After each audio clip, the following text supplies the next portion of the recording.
So good afternoon, and thank you all for coming. Before we get started, this is your reminder that this meeting will be recorded and shared with folks who weren't able to make it today. You'll be prompted on your screen to opt in. My name is Christina Stucker-Gassi. I'm based in Boise, Idaho, where my family used to operate a dairy and row crop operation. I am the Healthy Food and Farms Program Manager at the Northwest Center for Alternatives to Pesticides, referred to many as just NCAP. Founded in the 1970s as a coalition of community-based groups working on healthier forest management in the West, the Northwest Center for Alternatives to Pesticides has grown to be the leading Northwest voice for non-toxic weed and pest solutions. We work on issues related to water and wildlife, people and communities, and food and farms. Notably, NCAP has worked to advance cultural and least toxic alternatives to crop pests and disease in organic blueberry production, potatoes, as well as variety trials for heirloom corn. And we've organized a decade of organic conferences for the Idaho farm community, among other things.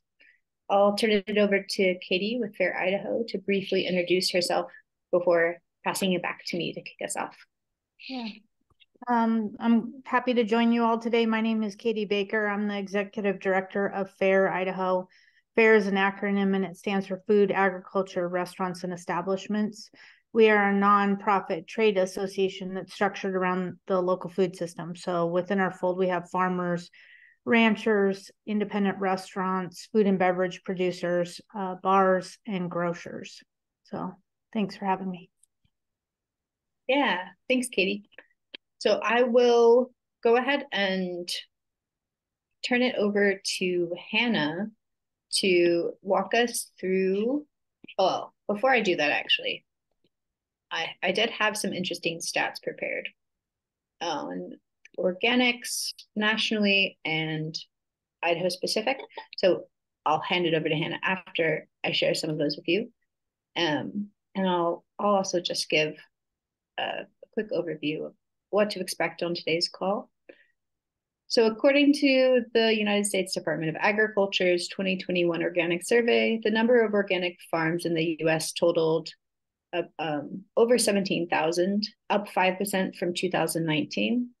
And then this is a significant growth since they started recording numbers in 2008. So there is we've seen significant growth, and the growth seems to be continuing to increase pretty steadily.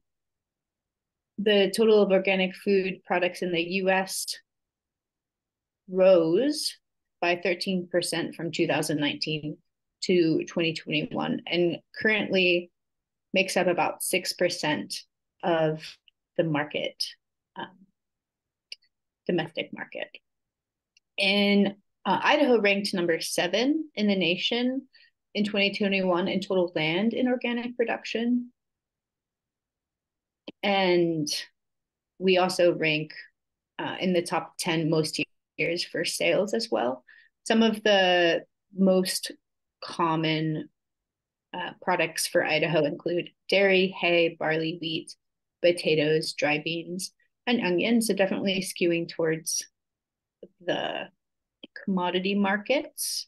And there's lots to be said about each of those. Major growth in the dry bean sector as of late. There about 67% of organic operators in Idaho are certified through the Idaho State Department of Ag, but there are also dozens of other certifiers that producers can choose to certify with. According to the National Organic Survey, 55% of organic farmers said regulatory issues were a top challenge. 35% named price issues as a major challenge. 39% named production problems as their top concern.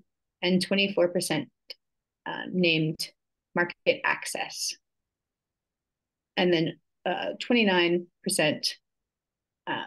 named management issues. So there's a variety of challenges, and the TOPP program is meant to help grow the organic acreage in the country, and we're focusing on Idaho specifically. So a lot of resources in the pipeline, and we're going to talk about some of those today.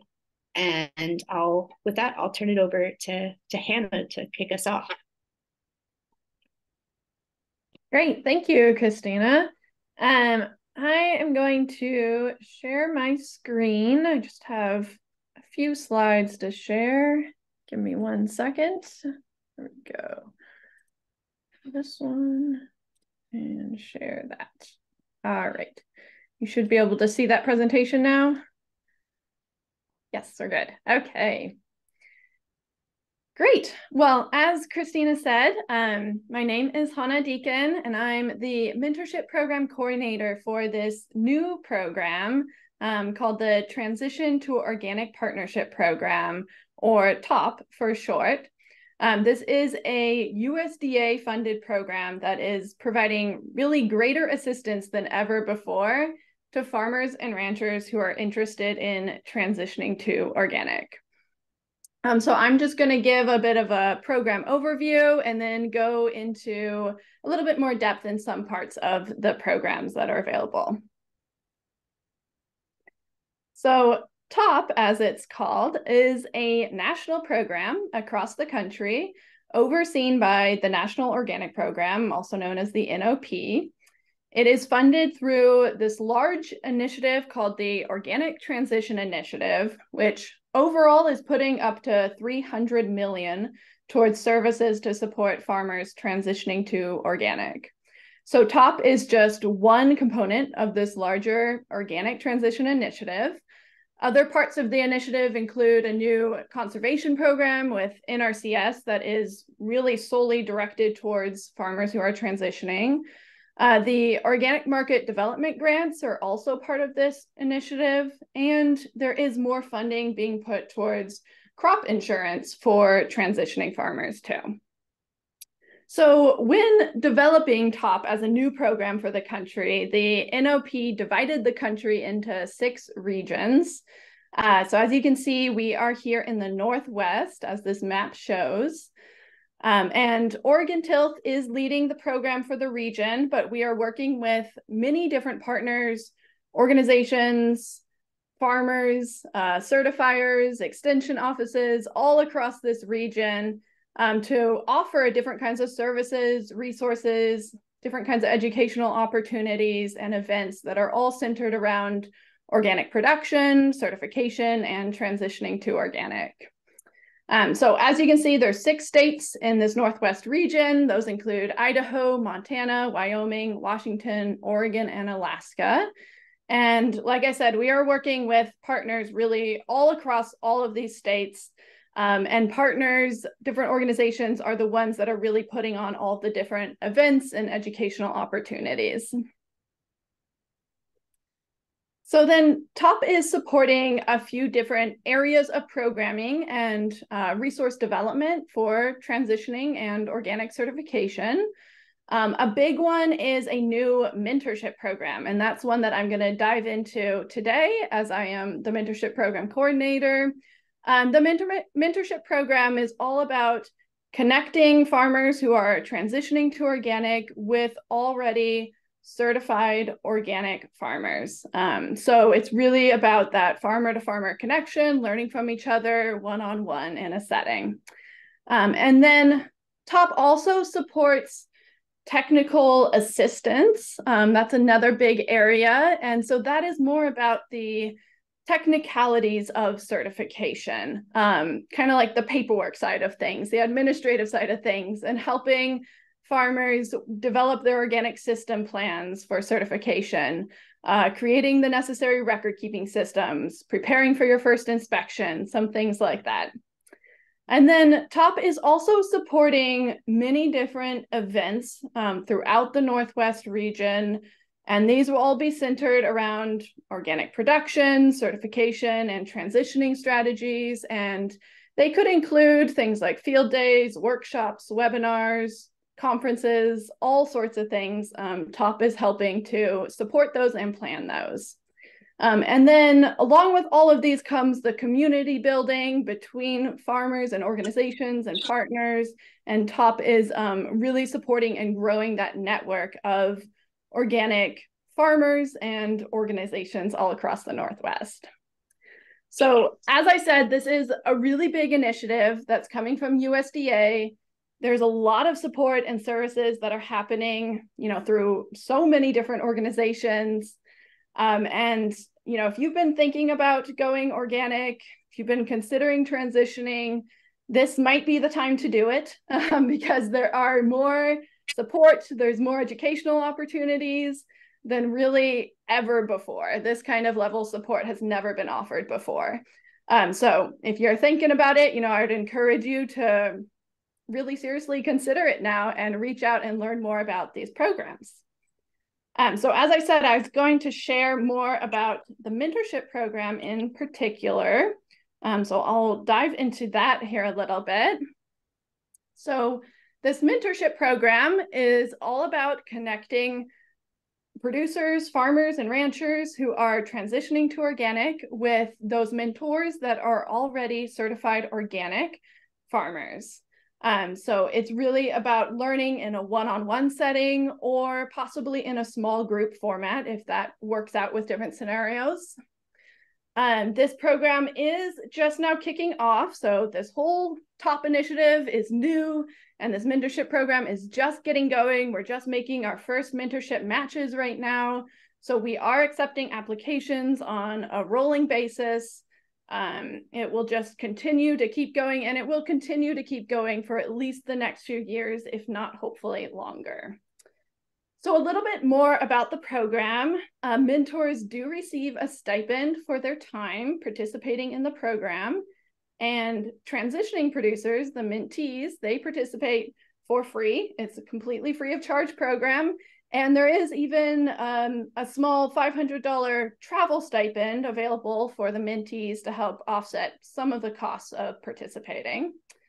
And the primary program is based on a year-long mentorship model where mentor and the mentee, they meet regularly, about once a month or so, over the course of a year. And then there is a shorter term mentorship option as well. We're just calling this short-term mentorship, where folks who are transitioning can request the help of a mentor for just a specific question or topic that you have about organic production or certification, something to do with that. And that is where a mentor just provides 4 hours of guidance at a time. So that is, like I said, just much more focused on one particular topic. But, all of our mentors are happy to just help you out with something in particular for a short amount of time if that year-long mentorship model doesn't work for you. And then I did want to mention that this is a certifier neutral program. So mentors can be certified organic with any certifier, and transitioning producers can work with any certifier of their choice as they work towards certification. And this program is open to all crop and livestock producers.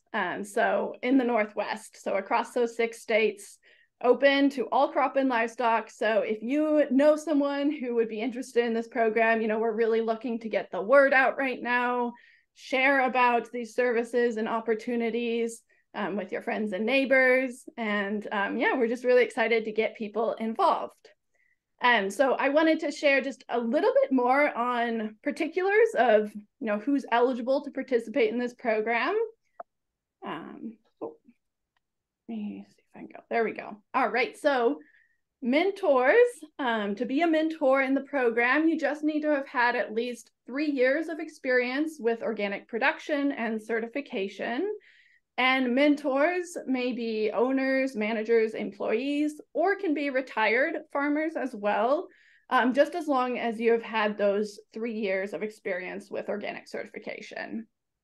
And then mentors do need to commit to around 45 hours per year for mentorship, but that is spread out over 12 months. So it really comes down to just a few hours per month. And mentorship can slow down during, busy production times of the year and then pick back up during those off times. And then there is a stipend for mentors. So mentors will receive about $3,000 per year that they participate.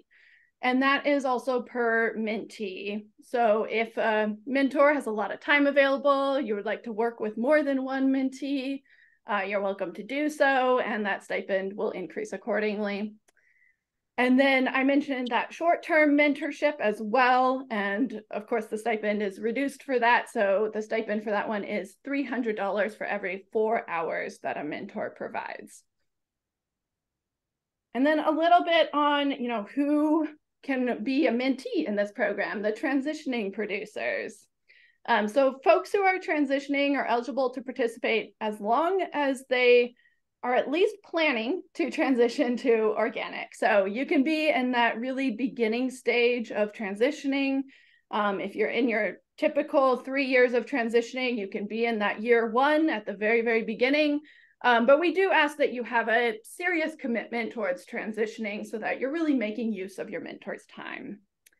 And mentees can also be owners, managers, or employees of an operation. And of course, it is also open to all crop and livestock producers. Mentees will also need to commit to, about the same 45 hours per year of mentorship, meeting regularly with their mentor and communicating regularly. And then again, there is that short-term option as well. And then you can also be a mentee in this program if you are already certified, but you're looking to add new acreage. So you're looking to transition new land and add that to your certification. So you can request the help of a mentor to help you through that transition process. And then similarly, if you're looking to add a new scope to your certification, so say you have crop and you want to add some livestock to your farm, you could request the help of a mentor to help you through that process of adding organic livestock. And then just one last thing about mentees is that it is important to, have that mindset of being open to learn, open to receiving feedback, just open to that one-on-one relationship of learning from someone and trying out their suggestions and giving feedback yourself. And so those are all qualities that can also develop during the mentorship too. All right, so just keeping it pretty short and sweet here, but I do want to say, feel free to reach out with any questions that you have, or if you just want to learn more about the program, you can email me directly on this email that's on the screen. It's TOPP, T-O-P-P, @tilth.org. Or you can call me directly. That is my direct line there. And then I did want to mention this new website that we have going. All of the folks who are leading this transition to organic partnership program all across the country, they came together to put this new website up. It's only been live for a couple of weeks, so it is a little bit bare bones right now. You can find it at organictransition.org. And it is our hope and our plan that this will become really the hub for all things organic certification, production, transitioning. Really, the focus will be on folks who are transitioning. So it will have a resource library that will be full of resources. It's a little bit bare right now because it's just getting going, but I know for myself, I have tons of resources from the Northwest I'll be putting up there soon. You can also find the mentor and mentee applications on this website, and all the events, all of the top events that are happening all across the country will be listed on there. So you can go there to find, virtual events that maybe are happening on some other side of the country, but you could still attend them. So check that out. Highly recommend it, and keep in mind that it will continue to be built out in the next oncoming months here. Okay, great. Well, that is all that I have to share, but I am happy to answer any questions that anyone has. And I will stop sharing my screen. Thank you, Anna. I have one question, and everyone else, please be thinking about what you might want to ask. Can you just give us a timeline of what it looks like for someone who's applying? You know, is it a rolling application? What should people be thinking about in terms of planning to be involved with Great this question. program? Yeah. So it is a rolling application. So you can apply at any time, and we will set you up with a mentor or set you up with a mentee as soon as we are able. This fall and winter time will be a great time to get started as you come into the off season for most folks, and folks have more time to start something like this. We expect our participation numbers to really grow during this winter. So if you're thinking about it, I encourage you to do it soon so that you can get started with it. But it is a rolling basis, so you're welcome to apply at any time.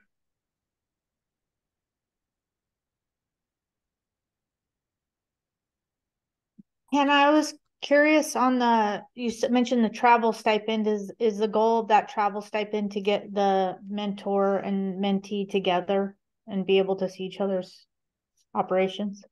Yeah, that is the goal. If geography will allow it, if we can find a mentor and mentee pair that are close enough, at least within a few hours, then we'll encourage them to meet in person and see each other's farms. Really seeing where they're each coming from and what they're each doing is really helpful for the mentorship. So yes, that travel stipend is to help offset those costs of potential travel. But we are also open to just completely virtual mentorship if participants are also up for that. You can take videos, photos of your farm too, and do it that way. So we're open to either, but hoping that little stipend helps offset and encourage a little bit of travel in person.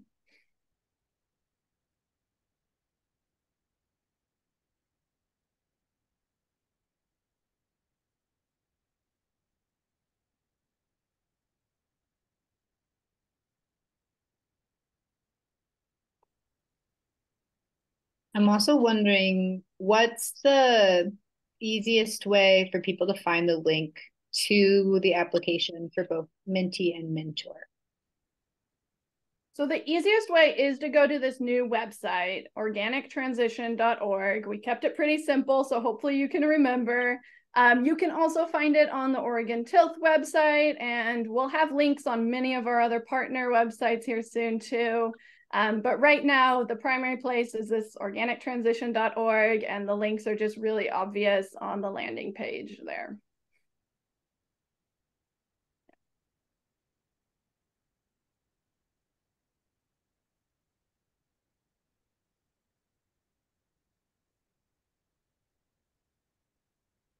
And I sent you a quick email, but we'd be happy to share those resources in on our social media channels and also in our newsletter. Oh, thank you. That's wonderful. Great. Yeah, I'll send you some information after this then. Yeah.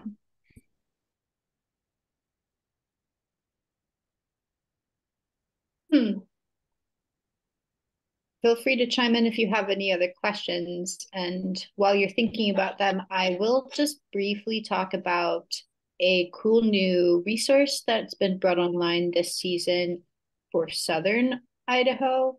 A custom farmer named Rich Bupp, Bupp, out of the Twin Falls area, has acquired a weed zapper and a large tractor and trailer for transportation.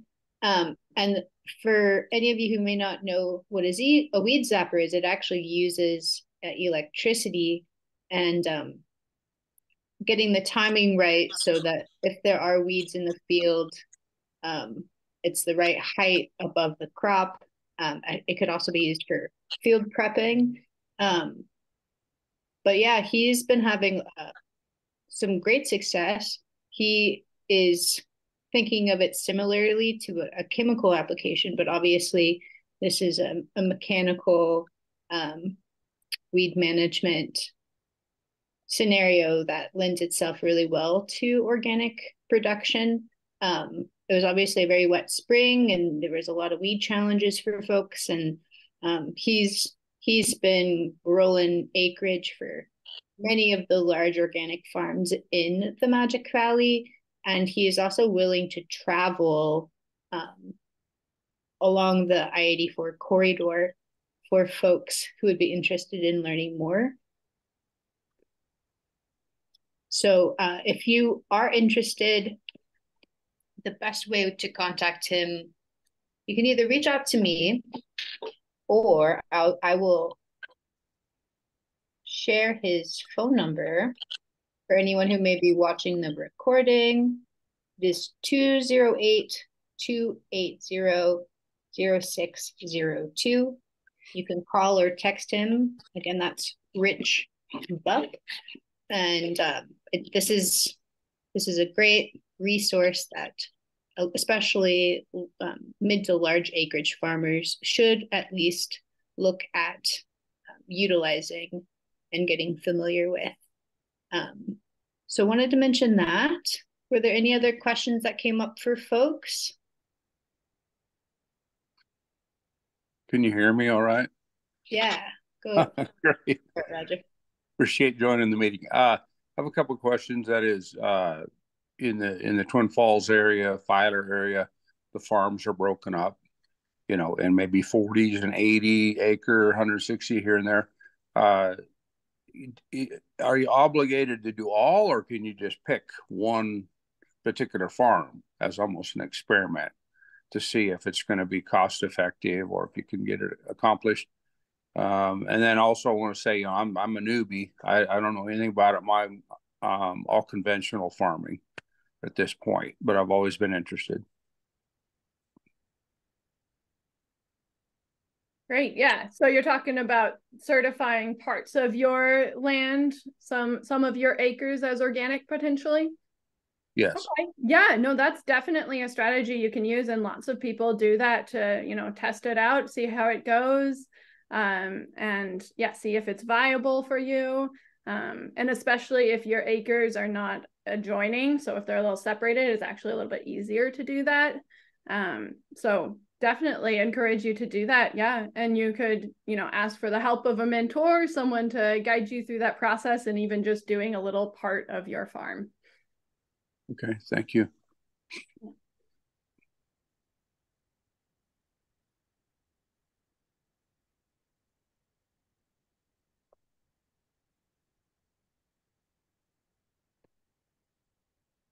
Hi, this is Samantha. I'm with the Idaho Organization of Resource Councils, and I'm connected with a farmer in Canyon County who is interested in learning more about transitioning to organic, but there is a language barrier. Is there any efforts in your program to reduce these barriers, or keeping track of potential mentors who can't speak a different language and can be connected to farmers of color? Yes, that is one of our primary emphasis going forward. So we've really just been in our first part of program development, and then moving forward, we're going to be translating all of our materials into the languages that we identify for the Northwest, definitely Spanish, and then expanding upon that. So if you have some particular needs, if you know exactly what languages are needed, you're welcome to let me know, and we can look into doing that.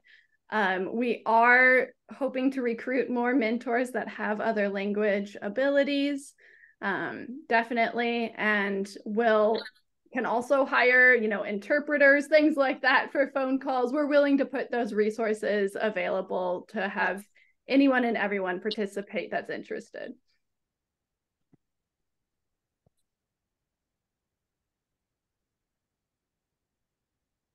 And I had a text from Emmanuel, and he was talking about land access. So farmers that would be interested in potentially farming larger acreage. Is there any opportunity for the TOPP program to support matching farmers with land that's either certified or in transition? Yeah, that's a good question. That is not an emphasis of our program for matching land, but we might be able to put you in connection with an organization that can help with that, or another resource that can help with that. But TOPP itself is not putting any programs or services really towards that directly.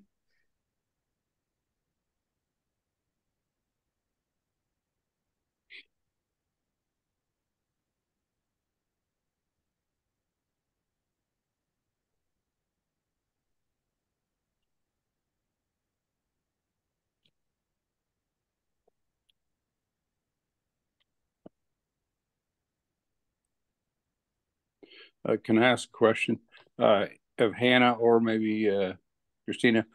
To get started, what's the first step? Break it down for a roadmap. And also, I think in my mind, it's okay, great. You transition a farm or a couple of farms or something, and then where's the market for that crop? You know, that those really kind of spark my thinking. What to make it profitable. Yeah, I think that might be two questions. I'd also wanted to ask Hannah about market uh, development and what kind of resources you've heard about coming online, or that producers have been asking about around the growth of the organic market to match these acreage goals. But yeah, then also breaking it down and just like, what's that first step for folks that just need like one clear thing to look for. Yeah, no, good questions. And honestly, talking to a certified organic farmer would probably be your better bet than me, because I myself am not a farmer. But for the markets, a big chunk of the TOPP money went towards the organic market development grants. And that was where USDA put their funds for market growth. So that is for the FSA, I believe, to grow the markets in different areas. So farmers, different kinds of processors, handlers, all different kinds of people submitted grants, small scale up to very large scale ones, to provide new services, new like physical entities, new ways for organic products to move through the market and increase different areas of market where there is potential for growth there. So that's the primary way that USDA has approached it right now.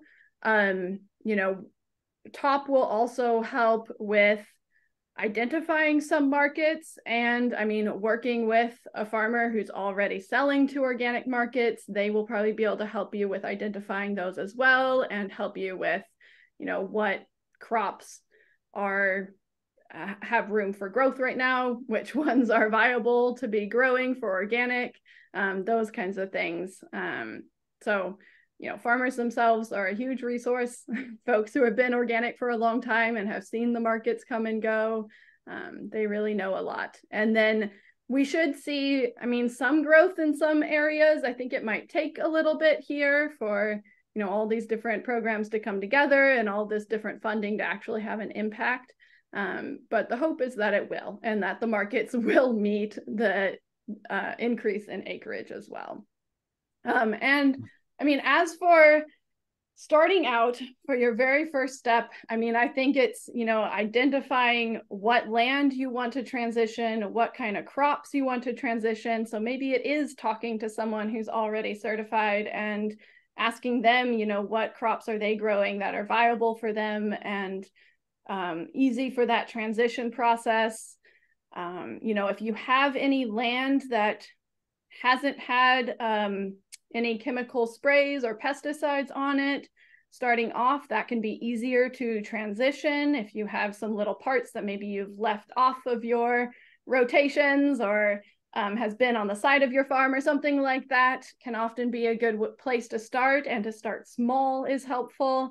And identifying, that first crop that you want to try and do, or the plan for the first few crops. And then, getting in touch with a certifier is always a great step as well. And actually talking to certification staff and learning about the regulations, learning about what the NOP requires for organic. I think those are all really great steps to start with. And Christina, if you have more to add there, feel free. I can say that I've reached out to a variety of organic buyers, organizing past growers' own organic conferences.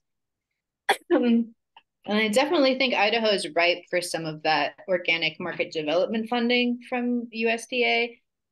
We've in the past seen some major barriers when it comes to getting products into large manufacturing facilities that are not set up to accept farm gate. So the primary processing, whether it's cleaning or deholing or milling. So yeah, that kind of primary processing that's been so heavily concentrated when it comes to so many industries up and down US supply chains, and getting that back here so that instead of shipping up a ready product to be put into some sort of consumer value-added product from California, that they're actually getting it from Idaho farms. Excuse me. So yeah, we see that a lot. Having it be cheaper to bring products in rather than having them be sourced from Idaho, even if the baking or like the packaging is happening here. So I think that's something that we'll want to continue to address, as well as I think connecting with consumers and telling compelling stories and growing the demand. It always has to be balanced out with the supply. So I know we're going to be doing a lot when it comes to that side.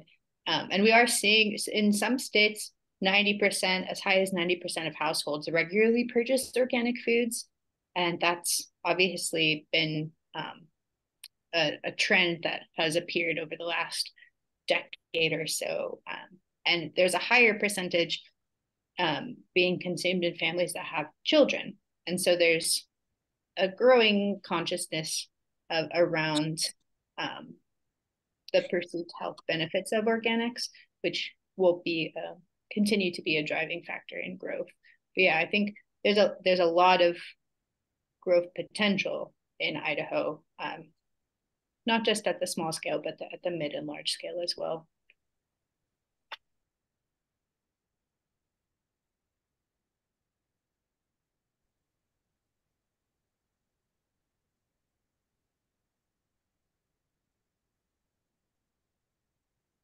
I have a question.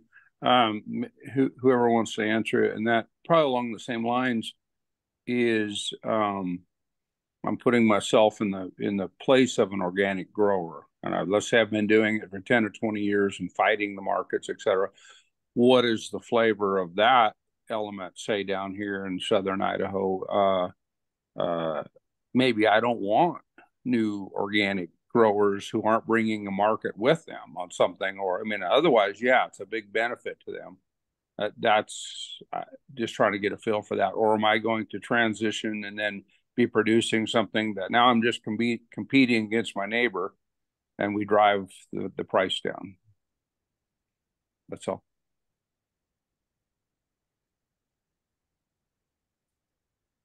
Yeah, that is a good point too. And we have heard that concern from others as well. And there are some organic growers out there who do have those feelings, honestly, and they are not going to probably help you out, and they are not going to be a mentor. But there are also plenty who just want to see the organic market grow. They want to see more organic farms. They want to support people in their development with this. And, those are the folks who are going to be providing services and will be helpful to talk to. And I mean, I think, the more organic that's available and is widely available and readily available for everyone to see, then it will probably grow the markets eventually, and it'll all catch up there with consumers as well. But yes, that is also a concern by some folks. And yeah, you might find some folks that aren't so willing to talk about their markets or who exactly they sell to, but others will be willing to. I'll also add that the US is a major importer of organic food. And so I think that shows a huge potential for us to be providing more domestically. I do know a lot of organic farmers that do export, whether it's a cherry crop to China or, some specialty grain to Japan. There are those relationships that can be cultivated, but I forget the statistics off my mind, but we're a major importer of a wide variety of organic foods. So looking at what is commonly imported, maybe looking at where the overlap is between products on that list and what could be grown by folks here in Idaho might be a good place to start if there is concern that there's not enough market share. But yeah, I tend to think that more collaboration and growth overall will be beneficial to everybody.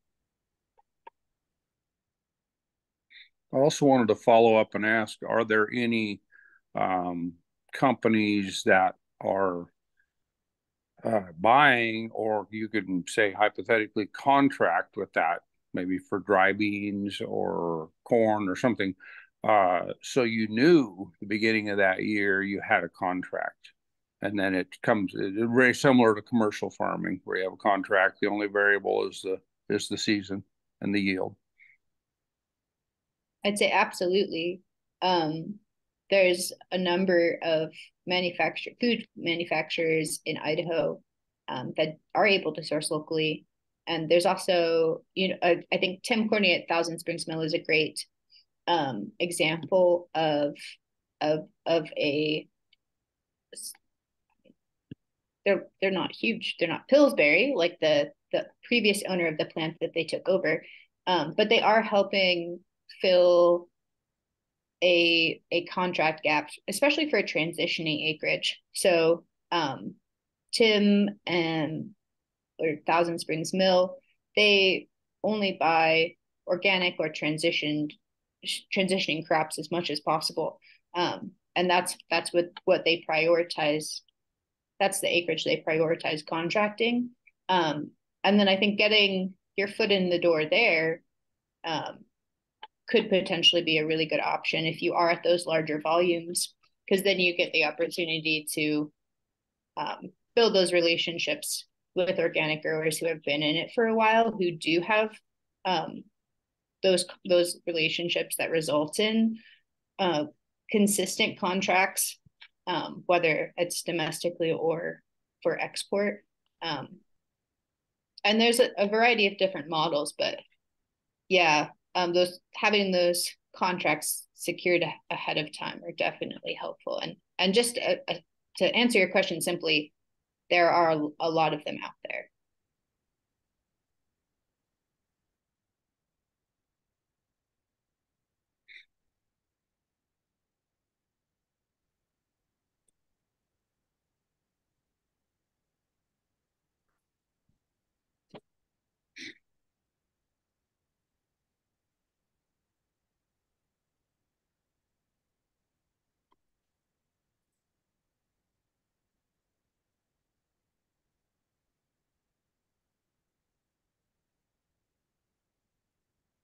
Thanks. Yeah. Thanks. I just wanted to thank you both. This was a great informative meeting, and we're happy to share this information. It's important. Thank you. I'll edit it and upload it to YouTube and send it out for everyone. I did just want to mention, I know that Hannah mentioned some of the other programs that are coming online to support. But I would encourage anyone listening who has, well, if you have a good relationship with your local NRCS office, great. If you don't, they can still help you. You just have to go in and talk to them, because there are some new, there's a new practice standard coming online for organic transition. And so that will provide more funding if you're in that Minty role where, TOPP is just providing those travel stipends. NRCS can step in to support you as you're transitioning your production systems over to organic and trying something new, which is not always easy. It tends not to be. So yeah, they are, it sounds like ahead of the curve.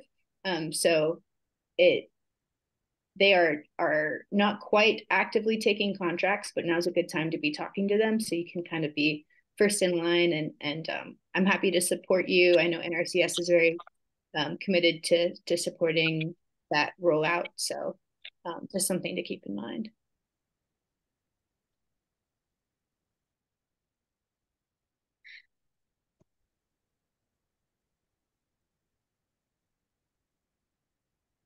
I think, Katie, what you were saying, good information, helpful information.